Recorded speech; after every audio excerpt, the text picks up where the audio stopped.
Sophie was a very special woman. She had hair the color of the sun and eyes that sparkled like stars. But what made Sophie really special wasn't her looks, but her big heart and brilliant mind. Sophie owned a very important company.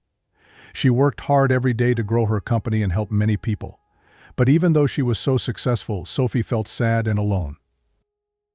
Some time ago, Sophie was dating a man called Sandro. He was handsome and charming, but he didn't know how to value Sophie. Sandro always said that Sophie wasn't good enough, that she didn't know how to have fun, that she was too serious. One day, Sandro decided to end the relationship, leaving Sophie heartbroken.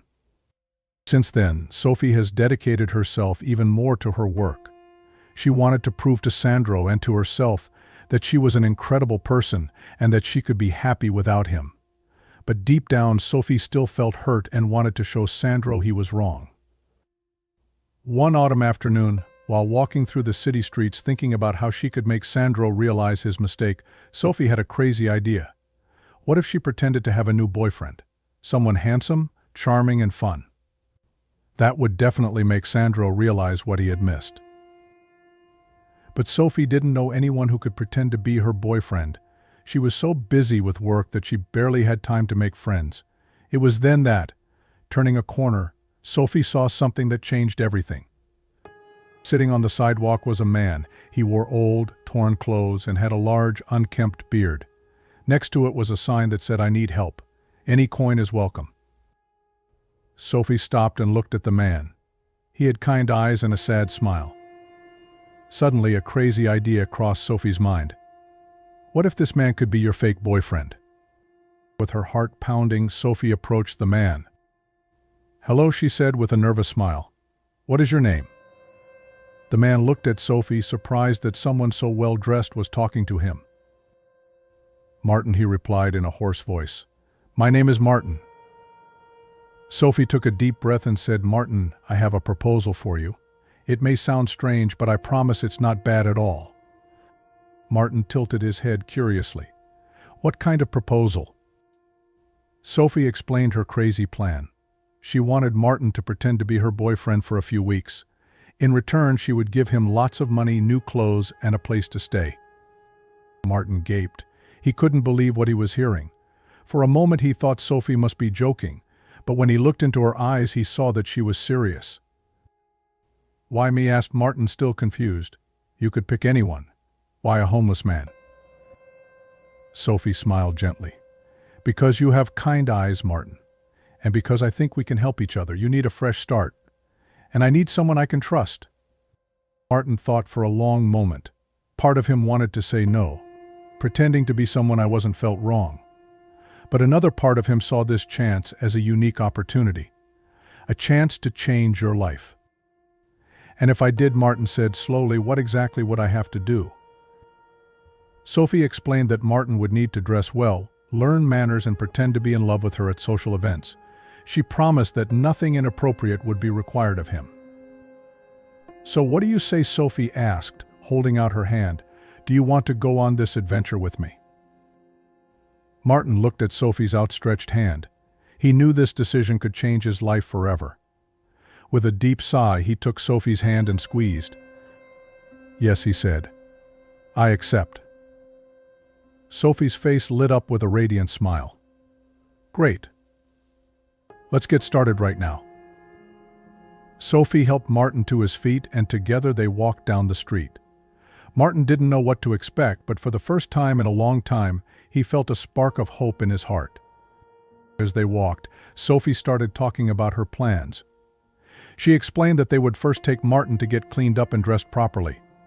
Afterwards, she would teach him everything he needed to know to pass as a rich and sophisticated man. Martin listened to everything with a mixture of excitement and fear. He wondered if he would really be able to do everything Sophie was asking. But as he looked at her excited face, he decided he would do his best. Arriving at Sophie's apartment, Martin was amazed. He had never seen such a beautiful and luxurious place. Sophie showed him where he would stay and gave him clean clothes to wear after his shower. "Tomorrow we will begin your transformation," Sophie said with a smile. "Rest well, Martin. We have a lot of work to do." That night, lying in the most comfortable bed he had ever experienced, Martin looked out the window at the city lights. He thought about how his life had completely changed in just a few hours. Martin didn't know what the future held, but he was determined to seize this opportunity. He would help Sophie and, perhaps, in the process, find a new path for his own life. With these thoughts, Martin fell asleep, dreaming of the possibilities that tomorrow would bring. Sophie, in her room, was also awake. She thought about Martin and his plan. Part of her felt guilty for involving a stranger in her revenge against Sandro, but another part was excited about giving Martin a chance to start over. "It'll work out," Sophie whispered to herself. "It has to work." The sun had barely risen when Sophie woke up, excited about the day to come. She ran to the guest room where Martin slept and knocked on the door. "Martin, wake up. We have a busy day ahead," she called, her voice full of excitement. Martin opened his eyes, confused for a moment. He looked around the luxurious room and remembered the events of the previous day. A shy smile appeared on his face. "Good morning, Sophie," he said, his voice still hoarse with sleep. "I'm ready to start." Sophie took Martin to breakfast. The table was full of fresh fruits, warm breads, and colorful juices. Martin had never seen so much food together. "Eat as much as you want," Sophie said with a gentle smile. "You need energy for today." As they ate, Sophie explained the plan for the day. "First, we'll take you for a special bath and cut your hair. Then, a dentist will take care of your smile. Finally, we'll buy you new clothes." Martin swallowed, a little nervous. "That seems ... a lot," he said quietly. Sophie took Martin's hand. "I know it's a lot at once. But trust me, okay? I'll be with you the whole time." The first step in Martin's transformation was at the beauty salon. The hairdresser, a friendly man named Carlos, looked at Martin with a smile. We have a lot of work to do," said Carlos, clapping his hands excitedly. "But when I'm done, you'll feel like a new man." Martin sat in the chair nervously. He hadn't cut his hair in years. Carlos got to work, cutting, washing, and combing. Martin closed his eyes, letting the experience carry him away. After 2 hours, Carlos turned the chair so that Martin could see himself in the mirror. Martin opened his eyes and was speechless. The man in the mirror barely looked like him. His hair was short and neat, his beard was trimmed and clean. "Wow," was all Martin could say. Sophie clapped her hands, delighted. "Martin, you look beautiful." The next step was the dentist. Doctor Anna was a kind woman who explained everything she would do to Martin. She cleaned his teeth, treated some cavities, and even fitted a denture to replace a missing tooth. "Now you can smile without fear," said Dr. Anna, handing Martin a mirror. Martin smiled, seeing his white, straight teeth for the first time in years. He felt confident to smile broadly. The last stop of the day was the clothing store. Sophie chose several pieces for Martin to try on: elegant suits, colorful shirts, shiny shoes. Martin emerged from the dressing room wearing a navy blue suit that looked like it had been custom made for him. Sophie gaped. "Martin," she said softly, "you look amazing." Martin looked in the mirror and barely recognized the man he saw. It wasn't just the clothes or the hair. There was a new light in his eyes, a gleam of confidence that hadn't been there before. Back at Sophie's apartment, Martin was exhausted but happy. He sat on the couch, still marveling at his transformation. Sophie sat down next to him. "Martin, you were amazing today. Thank you for trusting me." Martin smiled, a genuine bright smile. "No, Sophie. I'm the one who appreciates it. You gave me a second chance at life." Sophie felt her heart speed up a little when she saw Martin's smile. She shook her head, reminding herself that this was just a business arrangement. "Well," she said, trying to keep her voice steady, "tomorrow we start etiquette and manners lessons. You need to learn how to behave at social events." Martin nodded, determined. "I'll do my best, Sophie. I promise I won't let you down." In the days that followed, Sophie taught Martin everything he needed to know. How to use cutlery correctly, how to behave in a formal conversation, how to dance the waltz. Martin was a dedicated student. He absorbed each lesson with enthusiasm, eager to prove himself. Sophie was surprised by how quickly he learned. One night, while they were practicing dancing in the living room, Martin stepped on Sophie's foot by accident. Ouch, Sophie cried, more in surprise than pain. Sorry, Martin said, mortified. I'm so clumsy. But Sophie just laughed. It's okay, Martin. You're doing great. Remember, dancing is like life. Sometimes we step on each other's toes, but the important thing is to keep dancing. Martin looked into Sophie's eyes, touched by her kind words. For a moment they stood still, hands still clasped from dancing, looking at each other. Sophie felt her heart beat faster. She quickly pulled away, feeling her cheeks turn red. I think that's enough dancing for today, she said, her voice a little shaky. Let's rest. As Sophie prepared for bed, she thought about Martin. She couldn't deny that she was impressed with her transformation. It wasn't just his appearance that had changed. There was a new confidence in him, a gentleness that touched her. Sophie shook her head, trying to shake those thoughts away. It's just a deal, she muttered to herself. I can't get emotionally involved. Martin, in his room, was also thinking about Sophie. He was grateful for everything she had done for him. But more than that, he admired her kindness, her strength. Martin knew he should maintain emotional distance, but it was becoming increasingly difficult. The next morning, Sophie announced that it was time for the final test. She had organized a dinner at her house with some important friends. This is the time to put everything you've learned into practice, Martin, Sophie said. Remember, you are my passionate boyfriend. Be charming, kind, but don't overdo it. Martin nodded, nervous but determined. I won't let you down, Sophie. I promise. As they prepared for dinner, Sophie couldn't help but notice how handsome Martin looked in his new suit. She felt butterflies in her stomach that had nothing to do with nervousness about dinner. It's time, Sophie said, straightening Martin's tie. Are you ready? Martin smiled, that bright smile that made Sophie's heart skip a beat. Ready as I'll ever be. The day of Sophie's company's big event has finally arrived. The ballroom sparkled with golden lights and colorful flowers everywhere. Sophie adjusted her red dress one last time before turning to Martin. Do you remember everything we practiced? She asked, her voice shaking a little. Martin smiled gently. He looked very handsome in his black suit. Don't worry, Sophie. Everything will be fine. They entered the hall hand in hand. People turned their heads to look. Sophie heard whispers of admiration. She couldn't help but smile, proud of how elegant Martin looked. Suddenly, Sophie saw Sandro on the other side of the room. His heart beat faster. Sandro was talking and laughing with a group of people. He still hadn't seen Sophie and Martin. There's Sandro, Sophie whispered to Martin. Let's go there. As they approached, Sophie felt Martin squeeze her hand lightly. She looked at him, surprised. Martin smiled, as if to say, I'm here with you. Sophie felt a rush of gratitude. Hello, Sandro, Sophie said, her voice firm and confident. Sandro turned around, his eyes widening when he saw Sophie. But it was Martin who really caught his attention. Sophie. What a pleasant surprise, Sandro said, trying to hide his astonishment. And who is this gentleman? Sophie smiled, feeling stronger than ever. This is Martin, my boyfriend. Martin extended his hand, his smile charming and confident. Nice to meet you, Sandro. Sophie told me a lot about you. Sandro shook Martin's hand, clearly confused. Oh yeah? Good things, hopefully. Only the best, Martin replied softly.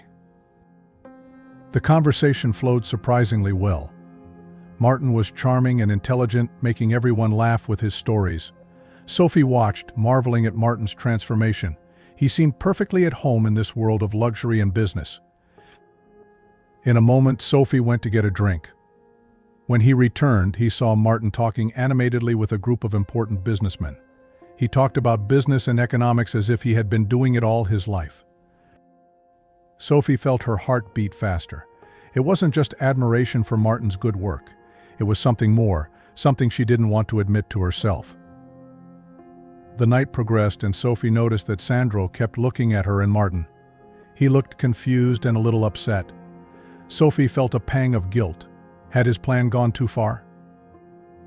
In a calm moment, Sophie pulled Martin aside. "You're doing incredibly well," she said, smiling. "Everyone loves you." Martin smiled back, his eyes shining. "It's all thanks to you, Sophie. You gave me this incredible chance." Sophie felt her face heat up. She wanted to say something more, but the words stuck in her throat. Suddenly the music changed to a slow waltz. Martin reached out to Sophie. "Will you grant me this dance?" he asked gently. Sophie nodded, unable to speak. They took to the dance floor, and Martin led her with grace and confidence. Sophie was surprised at how safe she felt in his arms. As they danced, Sophie looked into Martin's eyes. She saw something there that scared and excited her at the same time. It wasn't just gratitude or friendship. It was something deeper, something that made his heart race. "Sophie," Martin said softly, "I need to tell you something." But before he could continue, Sandro appeared beside them. "Can I steal Sophie for a dance?" he asked, his voice a little cold. Martin looked at Sophie, who nodded slightly. He walked away, leaving Sophie with Sandro. As they danced, Sandro looked seriously at Sophie. "He seems like a nice guy," he said. "You guys look happy together." Sophie felt a mix of emotions. Part of her wanted to scream the truth, say it was all a hoax. But another part, a part that grew with every moment, wanted it to be real. "Yes," she replied simply. "We are happy." From the other side of the room, Martin watched Sophie and Sandro dancing. He felt something strange in his chest, something he shouldn't be feeling. After all, this was just a business arrangement, right? When the song ended, Sophie returned to Martin. She noticed that he looked a little sad. "Is everything okay?" she asked, worried. Martin forced a smile.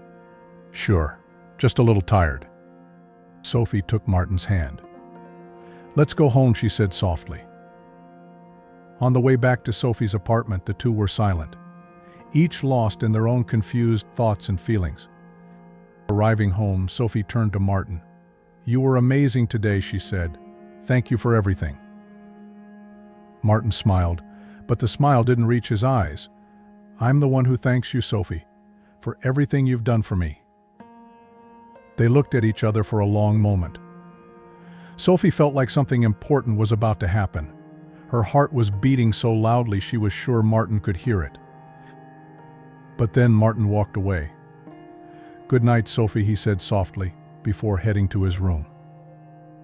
Sophie stood in the room, feeling lost and confused. What was happening to her? Why did her heart ache as she watched Martin walk away? That night, neither Sophie nor Martin could sleep well.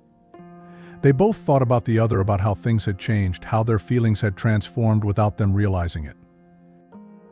Sophie knew I needed to make a decision. Continue the charade or admit the truth. And what was the truth anyway? She didn't know anymore.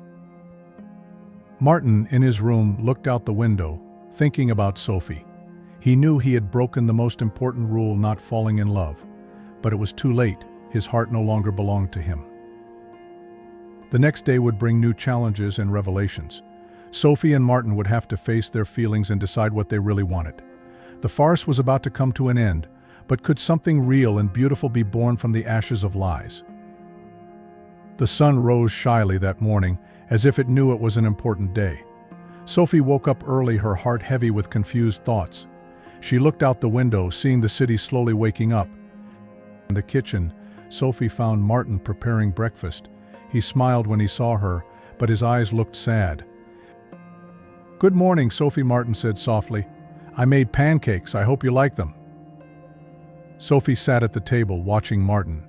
How he had changed since that first day on the street. It wasn't just his appearance. There was a new confidence in him, a gentleness that touched Sophie's heart. "Martin," Sophie began, her voice shaking a little, "we need to talk." Martin nodded, sitting across from her. "I know," he said. "I think we both know things have changed." At that moment, the doorbell rang. Sophie frowned, confused. She wasn't expecting anyone so soon. When she opened the door, Sophie was surprised to see Sandro standing there. "Sandro, what are you doing here?" she asked, her heart racing. Sandro entered, his eyes searching for Martin. "I came to talk," he said, "about you and your new boyfriend." Martin appeared in the room, his expression serious. "Good morning, Sandro," he said politely. Sandro looked from Sophie to Martin, his eyes full of suspicion. "Look," he began, "I know there's something strange going on here. You two appeared out of nowhere, like a perfect couple. But I know you, Sophie, and I know there's more to this story than you're telling." Sophie felt her stomach sink. She looked at Martin, who looked as lost as she did. "Sandro," Sophie said slowly, "you're right. There's something we need to tell you." And so Sophie began to tell the whole truth. How she had met Martin on the street, how she had proposed the crazy deal, how they had planned everything to make Sandro jealous. As Sophie spoke, she saw Sandro's expression change from anger to confusion, and finally to sadness. "So it was all a lie?" Sandro asked, his voice low. Sophie hesitated. She looked at Martin, who was watching her with eyes full of emotion. "At first, yes," Sophie admitted. "But something has changed, Sandro. Something I didn't expect." Martin took a step forward. "Sophie," he said softly, "can I talk?" Sophie nodded, her heart pounding. "When Sophie found me on that street," Martin began, "I had nothing. No hope, no dreams. She gave me a chance I never thought I would have. But more than that, she showed me what true kindness is." Martin looked straight at Sophie, his eyes shining with unshed tears. "Sophie, I know this started as an agreement, but at some point, without me realizing it, I fell in love with you. For your kind heart, for your strength, for your determination." Sophie felt tears streaming down her cheeks. She couldn't look away from Martin. "I fell in love with you too, Martin," she whispered. "I'm sorry it took me so long to realize." Sandro watched the scene, a mix of emotions on his face. So he said slowly, "What started as a lie became the truth." Sophie turned to Sandro. "I'm sorry I got you involved in this, Sandro. It wasn't fair to you. I was hurt, and I wanted to make you feel the same. But in the process, I found something I wasn't looking for." Sandro was silent for a long moment. Then, to Sophie and Martin's surprise, he smiled slightly. "You know," Sandro said, "when I saw you two together at that party, I thought I'd never seen you so happy, Sophie. Now, I understand why." Sophie felt a weight lift off her shoulders. "Aren't you mad?" she asked. Sandro shook his head. "I'm disappointed that you felt like you had to do this. But I see that something good came out of this strange situation. And honestly, I'm happy for you, Sophie." Martin reached out to Sandro. "Thank you for your understanding," he said sincerely. Sandro shook Martin's hand. "Take good care of her," he said. "Sophie deserves to be happy." After Sandro left, Sophie and Martin stood in the living room, looking at each other. There was so much to be said, so many emotions to be explored. "What now?" Martin asked softly. Sophie smiled, taking Martin's hands in hers. Now she said, "We start again. No lies, no games, just the two of us being honest with each other." Martin smiled, that bright smile that Sophie had grown to love. "I'd like that very much," he said. That afternoon, Sophie and Martin went for a walk in the park. They walked hand in hand, talking and laughing as if they were meeting each other for the first time. In a way, they were. Sophie looked at Martin, seeing not the homeless man she had met on the street, nor the fake boyfriend she had created. She saw the man she had fallen in love with all his qualities and defects. "You know," Sophie said, stopping to look into Martin's eyes, "I think we should thank fate for putting us on that street that day." Martin smiled, pulling Sophie close. "I'm grateful every day," he said softly. And there, in the golden light of the afternoon sun, Sophie and Martin kissed. A kiss full of promises, of hope, of true love. They knew the road ahead would not be easy. There was a lot to be learned, a lot to overcome. But they were willing to face everything together. Because sometimes from the most unexpected situations, the most beautiful love stories are born. And Sophie and Martin were just starting to write theirs.